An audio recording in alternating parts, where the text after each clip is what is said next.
ఒకసారి మళ్ళీ అమ్మలు చెప్పి కొన్ని వస్తూ ఉంటాయి, ఒకసారి మళ్ళీ మొత్తం రిపీట్ చేస్తాను, కొంచెం క్లారిటీ ఉంది లేదని. లాస్ట్ ప్రెస్ మీట్ పెట్టే ముందు ఛానల్లో లైవ్ మాట్లాడామన్నా, అక్కడి నుంచి మొదలు పెడతాను. అతను ఎవరైతే మేనేజర్ ఉన్నారో మేనేజర్ ఫోన్ చేసి లైవ్లోకి వచ్చి చెప్పాడు, ఒక 2 రోజుల్లో నీకు క్లియరెన్స్ ఇస్తానని. సరే ఆయన మాట ప్రకారం నేను చెప్పాను కూడా, మీరు నమ్మకం లేదన్నా, మీరు ఎవరు ఇప్పుడు ఆల్రెడీ 4-5 సార్లు చేశారని. లేదు ఈసారి పక్కా ఇస్తా అన్నాడు. లైవ్లో కదా ఓకే అనుకున్నాం. ఇవి పెట్టిన తర్వాత ఊర్లో నుంచి ఒక అతను అప్పిచ్చింది, ఇతను ప్రొడ్యూసర్ అని చెప్పి వచ్చాడు. అక్కడ ప్రెస్ మీట్ పెట్టాడు, నేను ప్రొడ్యూసర్ని, ఈ సినిమా నాదే అని. మాకు ఒక నిమిషం భయపడ్డాం, కానీ తర్వాత కొంచెం పర్లేదు, ఒక అప్పు తిరిగింది అనుకున్నాం. తర్వాత అడిగి వెళ్ళిన తర్వాత, ఇక్కడ ప్రెస్ మీట్ అడిగి వెళ్ళిన తర్వాత మనోడు అడిగాను అనమాట, అడిగాను నేను ప్రొడ్యూసర్కి వస్తావా ఫైనాన్సర్కి వస్తావు అని అడిగాను. వాడు దగ్గరికి వెళ్ళిన తర్వాత నేను ప్రొడ్యూసర్ని కాదు ఫైనాన్సర్ అన్నాడు. అయితే ప్రెస్ మీట్ పెట్టాను ఈ విషయాన్ని, నువ్వు ఆల్రెడీ ప్రెస్లో చెప్పావు కదా ప్రొడ్యూసర్ అని. బయట ఇంకో దానికి ఏదైనా కావాలంటే వాళ్ళు ఒప్పుకోరు కదా, ప్రొడ్యూసర్ ఆల్రెడీ ఉంటాడు, ఆ బిజినెస్ కొద్దిగా ఇబ్బంది అవుద్ది అన్నాను. ఇక్కడ జరిగిన ప్రమోషన్ చూసి అతను ఏదో 10 కోట్లు వస్తాయి డబ్బులు తీసుకుందని ఆస్తి పెట్టాడు. దగ్గరికి వెళ్ళాక మళ్ళీ పాపం అతను కూడా మళ్ళీ ఎనికి డ్రాప్ అయ్యాడు. ఎలాగే ఏమంటే నేను ఓన్లీ అప్పిచ్చాను, నాకు అప్పుగా సంబంధం, నాకు ప్రొడ్యూసర్ కాదని. సరే అయిపోయింది, వెయిట్ చేస్తాను, నోటీస్ పంపిస్తారేమో 2 రోజులు 3 రోజులని. మొత్తానికి అయితే ఒక 3 రోజుల క్రితం నోటీస్ వచ్చింది. నోటీస్ ఇచ్చింది కానీ క్లియరెన్స్ ఇవ్వలేదండి. మొన్న పోయినసారి ఏం చేశారంటే అసలు ఎక్కడ రిలీజ్ చేయడానికి లేదు, సినిమానే పెట్టాడు. ఫస్ట్ నుంచి బతిలాడుతుందంటే, మీరు మాకు క్లియరెన్స్ ఇవ్వండి అన్న, స్పిరిట్ ఇస్ నాట్ నాది మీదది, ఎవరిదో సపరేట్గా ఉంది, మీకు నా సంబంధం చెప్తున్నాం. కానీ దీంట్లో ఇంకొక అడుగు ముందుకేసి ఇంకొంచెం చూపించారు వాళ్ళు ఉందాతానని. తెలుగులో థియేటర్లు మాత్రమే సినిమా రిలీజ్ చేసుకోండి, ఓటీటీ కానీ లేదంటే ఏదైనా యూట్యూబ్ ఛానల్స్ కానీ సాంగ్స్ కానీ ఫర్దర్గా ఎక్కడ దీన్ని వాడటానికి లేదు, అలా వాడారంటే మటుకు ఇబ్బంది పడతారని చెప్పేసి అలా వాడము అని చెప్పేసి మేము సంతకం పెట్టి పంపించాలంట వాళ్ళకి. అలా పంపిస్తే అప్పుడు క్లియరెన్స్ చేస్తారంట. మేము అలా పెట్టమని అది అవన పని, మీరు పెట్టండి. అప్పుడు ఇంకో మాట అడిగాను మేనేజర్, నేను అడిగానంటే కరెక్ట్ అన్న బాగానే ఉంది, తెలుగు వరకు మాకు అన్నారు కదా, తెలుగు వరకు మేము రిలీజ్ చేసుకుంటాం, తెలుగులోకి మీరు రాకుండా ఉంటారా? Spirit is not Telugu, spirit other language పక్కన ఎక్కడ ఉంది, తెలుగులో మీరు రిలీజ్ చేసుకుని ఉంటానంటే అలా మీరు నోటీస్ ఇస్తే అగ్రిమెంట్ రాసుకుందాం, అది ఎక్కడైనా రాసుకుందాం. దీనికి వాళ్ళ సమాధానం నేను చెప్పట్లేదు. మరి అంటే ఇక్కడ కూడా కావాలేమో వాళ్ళకి, కావాలంటే వాళ్ళ మాట చెప్పకూడదు. దీనిగా మళ్ళీ ఒకసారి చెప్తాను, తెలుగు వాళ్ళు వదిలేసి బయట అంతా రిలీజ్ చేసుకుంటానంటే నేను ఓకే, తెలుగు వరకు వాళ్ళ సంబంధం లేదు అంటే, స్పిరిట్ అనే సినిమా తెలుగులో రిలీజ్ చేయను అంటే నేను దానికి ఒప్పుకుంటా. కాదు అంతలక్కలు చేస్తాను, నువ్వు ఎక్కడ ఆగమంటే వాడు కాగను, అంతలక్క రావాలి, ఇది కరెక్ట్ కాదు. సరే ఇది జరిగింది, మళ్ళీ బతిలాడుతున్నాం మూర్ఖత్తుందని మళ్ళీ ఫస్ట్లాగే. కానీ ఇక లాయర్ ఏం చెప్పాడంటే ఒక మాట అడిగాడండి, సరే బతిలాడుతాను, వాళ్ళు క్లియరెన్స్ చేస్తారు, నువ్వు సినిమా రిలీజ్ చేసుకోగలవా అని అడిగిన మాట. చెప్పాను, కష్టమన్నా వాళ్ళు ఇచ్చినా ఒక 6 నెలలు 3 నెలలు పడుతుందని. అలాంటప్పుడు ఎందుకు వాళ్ళు బతిలాడతా, వాళ్ళే వస్తారు, మీ దగ్గర సెన్సార్ ఉంది కదా కేసేద్దాం అన్నాడు. ఆయన మాట ప్రకారం మేము పెట్టాం ప్రెస్ మీట్. ఇది ఆయన చెప్పింది ఏంటంటే, ఇప్పుడు ఇక్కడ మన ఛాంబర్లు ఏమైతే ఉన్నాయో, ఇక్కడ మనకి తెలుగు ఛాంబర్ 2 ఉన్నాయి, తెలంగాణ ఛాంబర్ ఒకటి ఉంది, 3 ఛాంబర్లకి రిక్వెస్ట్ అండి, వాళ్ళు చెప్తుంది రిక్వెస్ట్ లెటరు. ఇక్కడ ఆల్రెడీ మీరు క్లియరెన్స్ ఇస్తేనే సెన్సార్ ఇస్తుంది, కాబట్టి మీరు క్లియరెన్స్ లెటర్ స్పిరిట్ అనే పేరు మీద ఇవ్వద్దు. దాని ముందు ఏ పేరు ఉన్నా వెనక ఏ పేరు ఉన్నా సరే, సందీప్ గారు సార్ బ్యానర్ సరే, టీ శ్రీశ్రీ ఎక్కడి నుంచే రానివ్వండి, స్పిరిట్ అనే దాని మీద వీళ్ళే కాదు ఇంకెవరు పెట్టుకున్నా సరే దాని మీద రావద్దు. స్పిరిట్ అనే దాని మీద మీరు క్లియరెన్స్ లెటర్ ఇవ్వద్దని ఛాంబర్కి రిక్వెస్ట్ చేస్తున్నాను. ఇక్కడ చేస్తున్నాను, ఆల్రెడీ నోటీస్ కూడా రెడీ చేశాను, నోటీస్ పంపిస్తాను అందరికీ. ఒకటి. రెండోది వచ్చేసి మన సెన్సార్ సర్టిఫికేట్కి ఆల్రెడీ వాళ్ళు సెన్సార్ ఇచ్చారు కాబట్టి స్పిరిట్ ఇస్ నాట్ వన్ అని, నా సినిమా పేరే కాబట్టి అది కూడా వాళ్ళు పెట్టుకుంది కూడా, స్పిరిట్ అనే దాని మీద సెన్సార్ రావద్దు. ఒకవేళ బై మిస్టేక్ వీళ్ళని ఇస్తారేమో, వీళ్ళు ఇస్తే ఛాంబర్ మీద చర్య తీసుకోం, కానీ ఎవరైతే ఆ రోజు క్లియరెన్స్ మీద సంతకం పెడతారో వాళ్ళ మీద చర్య తీసుకుంటారు. ఎందుకంటే ఛాంబర్ అనే రైట్స్ నాకు ఉండవు కాబట్టి వాళ్ళ మీద ఉంటుంది. వాళ్ళు అమ్ముడు పోయారా భయపడ్డారు తర్వాత ఇస్తున్నారు. సెన్సార్లు కూడా సేమ్ అంతే, వాళ్ళు ఎట్టి పరిస్థితుల్లో కూడా క్లియరెన్స్ సెన్సార్ సర్టిఫికేట్ ఇవ్వద్దు స్పిరిట్ మీద, వాళ్ళు ఎవరికి. ఇది వాళ్ళకి సెన్సార్ కూడా చెప్తున్నాము. ఇంకోటి రిక్వెస్ట్ ఏం చేస్తున్నానంటే, ఇంత మాట అనొచ్చలేదు తెలియదు కానీ అనాల్సి వస్తుంది, తప్పట్లే నాకు. ఇప్పుడు ఈ మాట అనకపోతే బాగోదు, దానికోసం అన్నాను. ఓటీటీ కానీ లేదంటే వాళ్ళు చెప్పినట్టే యూట్యూబ్ కానీ లేదా మిగతా ఇంకేదైనా సరే, ఏ ఆడియో కంపెనీ ఏదైనా సరే, స్పిరిట్ అనే సినిమా మీద ఎటువంటిది ప్రమోషన్కి కానీ లేదా వాళ్ళ దగ్గర ప్రమోషన్ అంటే వాళ్ళు సాంగ్ రిలీజ్ చేయడం కానీ అలాంటి చేయొద్దు. వీడియో రిలీజ్ చేసుకోమనండి, వీడియో వేసుకో టైటిల్ వేయద్దు. టైటిల్ కనుక స్పిరిట్ అనేది కానీ ఎవరైనా వేస్తే, ఓటీటీ అని ఎవరైనా సరే వేస్తే, నేను కాపీ రైట్స్ ఖచ్చితంగా వాళ్ళ మీద కేసు చేస్తాను, కోర్టు నుంచి చేస్తాను. నేను మామూలుగా కోర్టు నుంచి చేస్తాను, ఆల్రెడీ ఫైల్ చేసి పెట్టాను కాబట్టి ఒక్కసారి మొత్తం అందరికీ వాళ్ళు చెప్తున్నాను, ఎవరు కూడా దీన్ని స్పిరిట్ అనే టైటిల్ ఎక్కడ మెన్షన్ చేయకూడదు, ఓన్లీ దాని మీద వేసుకోండి. వాళ్ళకు కూడా చెప్తున్నాను, మళ్ళీ అలా వేస్తే మటుకు అందరి మీద చర్య తీసుకోవాల్సి వస్తున్నా ఒకసారి. మళ్ళీ ఇప్పుడు ఇంకెళ్ళ గురించి బతిలాడ మాకైతే ఓపికలు లేవు, ఇంకా మా వల్ల కాదు. వాళ్ళ సినిమాని మటుకు ఎవరు రిలీజ్ చేయడానికి లేదు, సెన్సర్ ఇవ్వడానికి లేదు, వీరికి శాంపుల్ కానీ టోటల్ కానీ రావడానికి లేదు. సందీపంగా సార్ వాళ్ళకి ఒక్కసారి మళ్ళీ ఫైనల్గా రిక్వెస్ట్ చేస్తున్నాను, సార్ ఇంకా మీరు మాకు నోటీస్ ఇవ్వాల్సిన అవసరం లేదు, క్లియరెన్స్ రిక్వెస్ట్ చెప్తున్నాను. ఇది కూడా అలవాటు అయిపోయింది బతిలాడి. మీరు దయచేసి మా క్లియరెన్స్ నోటీస్ ఇవ్వద్దు, మనం కోర్టులోకి వెళ్దాం, కోర్టులోనే మాట్లాడుకుందాం. ఇందాక ఎందుకు అనాల్సి వస్తుందంటే, మీరు ఎవరైతే ఫస్ట్ ఒక మేనేజర్ మాట్లాడారు, ఆ తర్వాత ఇంకొక మేనేజర్ వచ్చాను నిన్న. అతను ఏమన్నాడంటే, మీ లాయర్ నెంబర్ నేను మాట్లాడుతా అన్నాడు. నా లాయర్ నెంబర్ ఎందుకు ఇస్తానన్నా? ఇవ్వనన్నా, ఆల్రెడీ ఒక లాయర్ వెళ్ళిపోయాడు. మీ తప్ప భయపడ్డాడో లేకపోతే కొన్నాడో తెలియదు, కానీ ఇంకొక లాయర్ నెంబర్ ఇవ్వలేను, ఇంకొక లాయర్ పెట్టుకుని ఓపలేదు కాబట్టి ఈ లాయర్ నెంబర్ ఇవ్వనన్నాను. అట్లయితే సరే అని చెప్పేసి నేనేం అడిగానంటే వాళ్ళ లాయర్ నెంబర్ అడిగాను, నేను మాట్లాడతారని. వాళ్ళ లాయర్ నెంబర్ ఇవ్వకూడదంట, మా లాయర్ నెంబర్ ఇవ్వాలంట. తప్పంట వాళ్ళ లాయర్ నెంబర్ ఇస్తే. సరే అని మళ్ళీ నైట్ ఫోన్ చేసి ఏమన్నాడంటే, కాన్ఫిడెంట్ తీసుకుంటాను, మీ లాయర్ని తీసుకో, మా లాయర్ మాట్లాడతారు, లాయర్ మాట్లాడుకుంటారు, మనం మాట్లాడేది ఏముంది అన్నాడు. మనం మాట్లాడేది ఏముంది అన్నప్పుడు లాయర్ ఇక్కడ మాట్లాడుకునేందుకు? వాళ్ళకు కోర్టు ఉంది కదా, అది ఏ కోర్టు అయితే కోర్టు ఉంది కదా, లాయర్ అక్కడ మాట్లాడాలి. మనం మాట్లాడుకుంటే బయట మాట్లాడుకోవాలి. సరే వాళ్ళ కోరిక ప్రకారం కోర్టుకి వెళ్తున్నాం, కోర్టులోనే మాట్లాడుకుందాం. ఇది మీ మేనేజర్ చెప్పారండి, సెకండ్ మేనేజర్ అంటే ఒక అతను ఎవరో అతను చెప్పాడు, దానికోసం వెళ్తున్నాం. రిక్వెస్ట్ చేసి చెప్తున్నా, ఇది ఏమన్నా సరే కోర్టులో తెలుసుకుందాం, కేసు కూడా అక్కడ చూసుకుందాం. మీరు కూడా కొద్ది దయించి దీన్ని ప్రమోషన్ చేయడానికి చేయకుండా ఉంటే మంచిది. ఏదో ఉంది కదా బలం అని చెప్పేసి మీరు రిలీజ్ చేయొచ్చు అనే ప్రయత్నం అయితే ఆపేయండి. మీరు కూడా ఇద్దరం ఆపేసుకుందాం, చూద్దాం తర్వాత లాస్ట్కి ఏమవుద్ది అనేది. చేతనైతే నేను రిలీజ్ చేసుకుంటా, మీ చేతనైతే మీరు రిలీజ్ చేసుకోండి.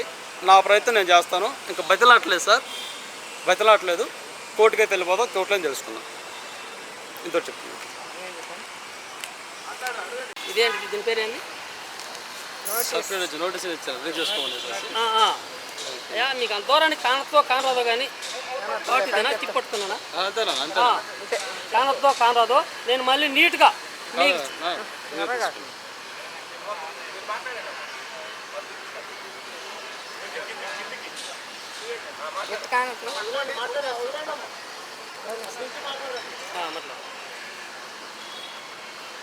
మాకు పొడ్డేసరుగా ఒక ఆయన వస్తానన్నాడు, కనిగిరైంది, అక్కడి నుంచి వస్తానండు. ఆ పొడ్డేసరు దొగ తెచ్చుకొని వచ్చాం. ఇంకా అంత పని లేదు మాకు, పొడ్డేసరిది అయిపోయింది. ఇంకా ఇక్కడికి మేము వచ్చే నిన్న వద్దాము అని అనుకునేందుకు మాకు మళ్ళీ నోటీస్ పంపించారు. నోటీస్ పంపిస్తే మేము ఏదో సినిమా పంపిస్తున్నాడు, మేము చేసుకోవచ్చని మేము అనుకున్నాం. అంత కాదు, ఇదే నోటీసు. ఈ నోటీసులో ఏముందో చూడండి అందరూ. మేము చెప్పేది కాదు, మా నోటితో చెప్పాల్సిన అవసరం లేదు. అన్ని మీడియాలో అందరికీ కూడా నమస్కారం. అందుకటి మీడియా చూపిస్తున్నా, ఈ నోటీసులో ఏముందో అందరికీ కూడా ప్రజలందరూ కూడా చూసి మాది తప్పు అని చూడండి ఎవరైనా కానీ. అందుకు కాబట్టి ఈరోజు మేమేం మాట్లాడుతున్నామంటే, మాకు నోటీసులు వచ్చినాయి. ఏమని వచ్చినాయి? తెలుగులోనే చేసుకోవడం కాదు. మాకు ఈరోజు మేము మాట్లాడే ఏంటి అంటే, మేము ఒక లాయర్ని పెట్టుకొని మొత్తానికి ఇస్తాం. మాకు పేర్లు రావట్లేదు.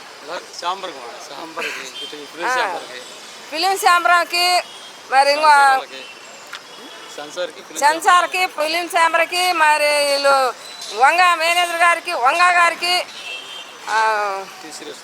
టీ సిరీస్ గారికి, వాళ్ళ పేర్లు నాకైతే రావు. వీళ్ళందరికీ కూడా ఒక లాయర్ తోటి మొత్తం నోటీసులు చేసి పెట్టుకొని ఉన్నాం. ఆయన లాయర్ కూడా ఎవరంటే మాకు ఆ లాయర్ పేరు కూడా నాకు తెలియదులే. ఆ లాయర్ ద్వారాగా ముందు ఒక లాయర్ని పెట్టుకుంటే ఆయన పోయింది. ఈ లాయర్ పేరు కూడా తెలీదు. ఆ లాయర్ ద్వారాగా అందరికీ కూడా నోటీసులు ఎందుకు పంపించాలనుకునేది ఎందుకంటే మా సినిమా సిరిట్ ఈజ్ నాట్ వన్. వాళ్ళ సిరిట్ ఎక్కడైనా వంగ సిరిట్ అని కానీ, మరి ప్రభాసు సిరిట్ అని కానీ, ఆయన బొంబాయి ఆయన ఆశీర్వాద అది కానీ, ఈ 3 పేర్ల మీద సిరిట్ అని పెట్టికైనా ఎవరైనా సెన్సార్ ఇస్తే మాత్రం మేమైతే ఒప్పుకోము. అది మాత్రం మా సినిమా రిలీజ్ అయిన దాకా కూడా ఈ 4 పేర్ల మీద సిరిట్ అని ఎవరు ఇవ్వటానికి లేదు. ఇస్తే మేము కఠినమైన చర్య మేము తీసుకుంటాం కూడా చెబుతున్నా. ఇది మాత్రం నమ్మకము. ఇప్పుడు మాకు ఓపిక కూడా లేదు. ఇప్పుడు మే నెల 22 మాకు మేము ఇవ్వాల్సింది 3 నెలల నుంచి కూడా అందరికి కూడా బతిమలాడి చెప్పుకుంటా ఉన్నాం. అయ్యా మీరు వచ్చి మాకేదో ఒక చెప్పండి, మా సిరిట్ ఈజ్ నాట్ వన్ మీది సెలమా మీరు చెప్పండి అంటే ఎవరు కూడా మాకు చెప్పలా. వాళ్ళు ముసుగేసుకొని ఉండరో, పండుకొని ఉండరో, నిద్రపోతారో ఏది మాకైతే తెలియదు కూడా. అందుకు కాబట్టి ఈరోజు మీడియాల ముందుకు వచ్చి చెబుతున్నా నేను, సిరిట్ అనేదానికి గారి సిరిట్ అని పెట్టుకున్నా ఒప్పుకోము. మేనేజర్ ఆయన ప్రభాస్ గారు అని సిరిట్ అని పెట్టుకొని చేసినా ఒప్పుకోము సినిమా. మళ్ళీ ఆయన చీసారట ఎవరైనా బొంబాయి, ఆయన పేరు మీద సిరిట్ అని పెట్టుకున్నా ఒప్పుకోం. ఈ 3 మీద ఏది చేసినా ఒప్పుకోను. ఇంకేదైనా పెట్టుకో, సిరిట్ ఒకటే. సినిమా ఆపొద్దని మేము చెప్పట్లే, సినిమా ఏ దాని మీద చేసుకో, కానీ ఈ సిరిట్ అనే దాని మీద చెయ్యొద్దు. చేస్తే మాత్రం ఒప్పుకోము. మేము కూడా కఠినమైన చర్య తీసుకుంటాము. ఇప్పుడు దాకా బతిమలాడి ఓపికలు చచ్చిపోయినాయి మాకు. మా ఓపికలన్నీ చచ్చిపోయినాయి. మేము ఇంకా బతిమలాడలేము కూడా. ఇంకా బతిమలాడిన కూడా మాకు శక్తి లేదు. బతిమలాడి ఈరోజు కూడా ఏం చెప్పుకుంటున్నామంటే మేము అన్నీ మంచిగా చెప్పుకుంటాం. వీళ్ళంతా కూడా ఇదే రకంగా చెప్పి మాకేనా మళ్ళీ ఏదైనా న్యాయం చెప్పకపోతే జరగకపోతే 3 రోజులలోనే ఈ 3 రోజులలో కానీ మాకు ఏదైనా రిటర్న్ రాకపోతే మేము నోటీసు కోర్టుకి వేస్తాం. కోర్టుకి కేసు వేసుకుంటాం. కేసు వేసి అక్కడే మేము న్యాయం తెలుసుకుంటాం. మాకు ఇక్కడ ఎవరు న్యాయం చెప్పేవాళ్ళు లేరు. ఈ 3 రోజులలోనే ఈ సంగతి ఈ 3 రోజులు కానీ దాటిపోయిందా మేము కేసు వేస్తాం. ఎక్కడ సుప్రీంకోర్టు అది పెద్ద కోర్టు పేరు నాకు రాలా. అక్కడికేసి అక్కడనే న్యాయం తెలుసుకుంటాం మేమైతే పోయి. మాకు ఎవరు న్యాయం చేస్తారు ఈ 3 రోజులలోనే. 3 దాటితే మాత్రం కేసు వేస్తా నేను. నాకు ఎవరు కూడా వద్దు. మా ఆయన నేనే పోతాం. కోర్టు కాడికి పోతే వాళ్ళే అక్కడే మేమే చేసుకుంటాం. మాకు లాయర్ కూడా తెలియదు. ఆయన మాకు ఆ లాయర్ అన్ని సలహాలు చెప్పాడు. ఏం చెప్పిండు, మీకు 3 రోజులలో అది కాగితం తెచ్చిస్తే మీ 3 రోజులలో మీకు డబ్బులు ఉన్నాయా, మీరు చేసుకుంటారా, చేసుకోలేమని చెబుతారు కదా, మీకు డబ్బులు ఎక్కడ వస్తాయి అంటే మేము ఇప్పుడు చేయలేమయ్యా. నెల పడద్దో 2 నెలలు పడద్దో సంవత్సరం పడద్దో ఈ సంవత్సరంలో మేము చేసుకోగలుగుతాం. మాకైతే ఇప్పుడు ఏం డబ్బులు లేవు.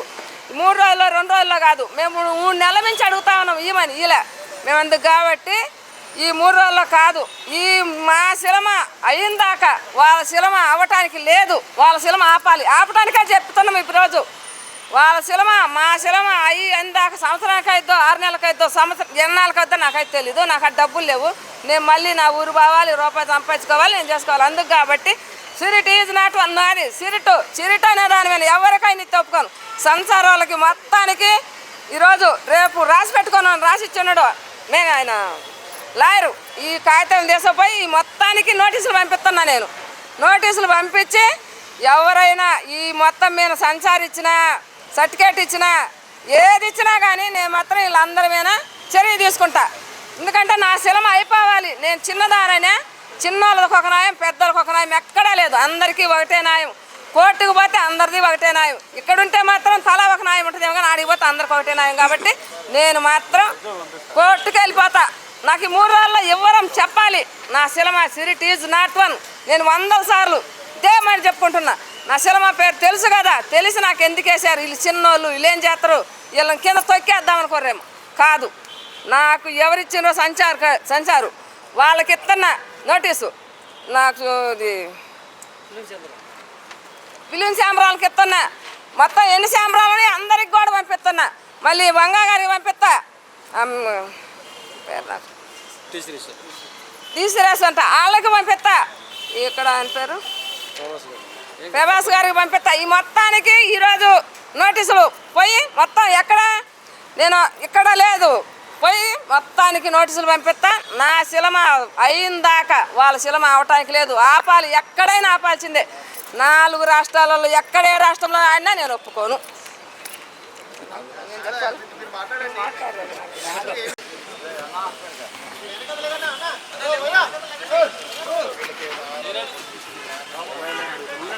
నమస్తే, ఈ మీడియా అందరికీ మా నమస్కారాలు. అయితే మేము ఒక 10-15 రోజుల క్రితము ఇక్కడే ఇది ప్రెస్ మీటింగ్ ఇట్లా పెట్టుకుని ఉంటాను. అయ్యా మీరు సినిమా ఆపినారు, మరి ఏది దాని సంగతి ఏంది మాకేం తెలియలేదంటే మేము నోటీసు రిటర్న్ ఇస్తాము, మీకు ఇబ్బంది ఏమీ లేదు, నోటీస్ ఇస్తాము, మీరు సినిమా రిలీజ్ చేసుకోవచ్చు అని చెప్పి సంజీవ్ రెడ్డి వంగారెడ్డి గారు చెప్పారు మాకు. సరేలేమని మేము అనుకునేసరికి 2 రోజుల టైంలోనే మా ఊరు నుంచి ఇంకొక ఆయన నాకు డబ్బులు అప్పించిన ఆయన ఏం చేశాడంటే నేను కూడా పొటీజర్ను అని చెప్పి మాకు ఈ ఛానల్గా ద్వారా చెప్పిండు. ఇదే మేము ఈ గొడవ పడుతుంటే ఆయన ఇంకొక ఆయన మళ్ళీ పొటీజర్ వచ్చినాడని చెప్పి మేము సరే ఇక్కడ ఒక ప్రెస్ మీటింగ్ పెట్టుకొని ఊరికి వెళ్ళిపోయాను.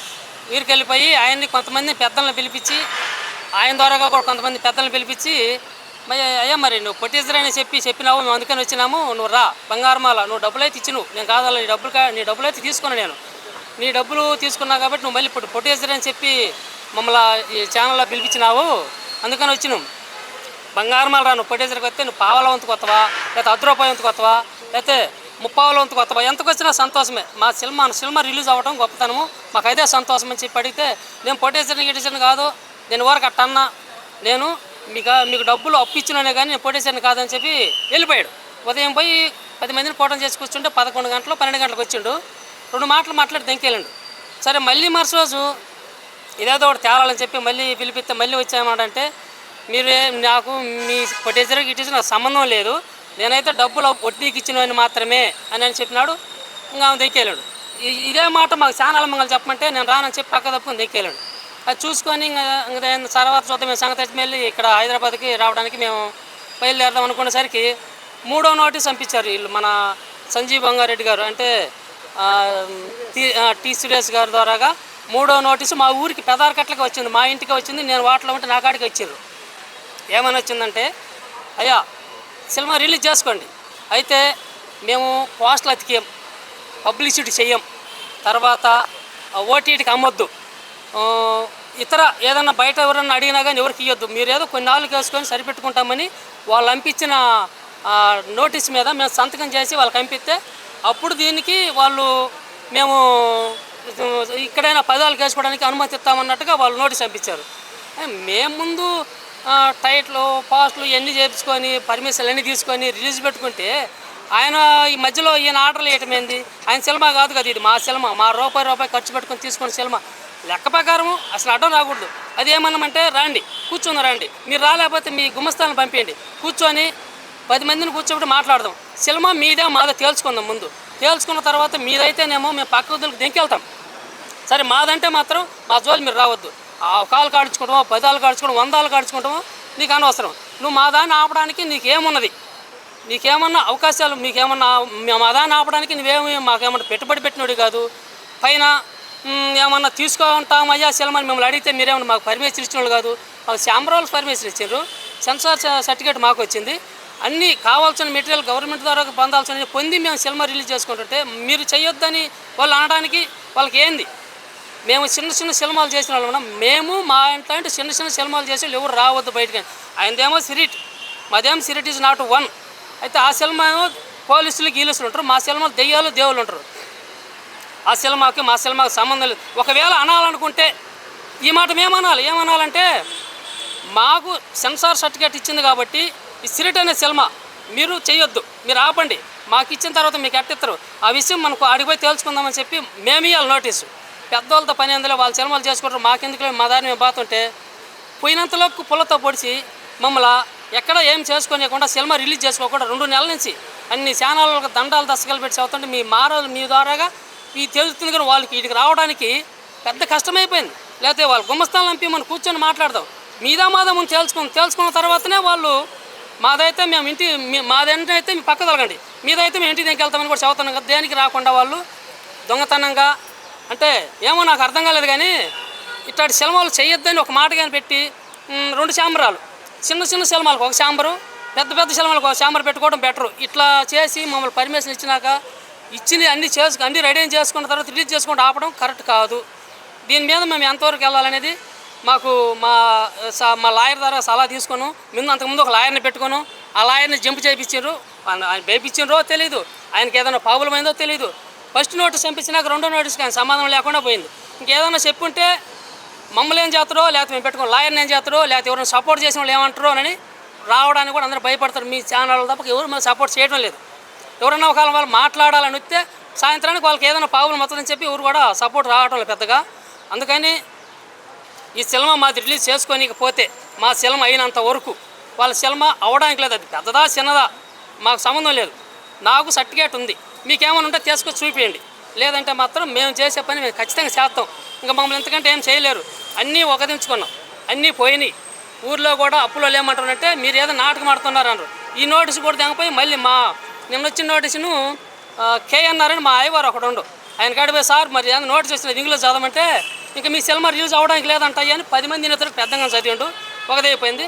ఇప్పుడు నేను కనుక్కొని వస్తానని ఇక్కడికి వచ్చిన.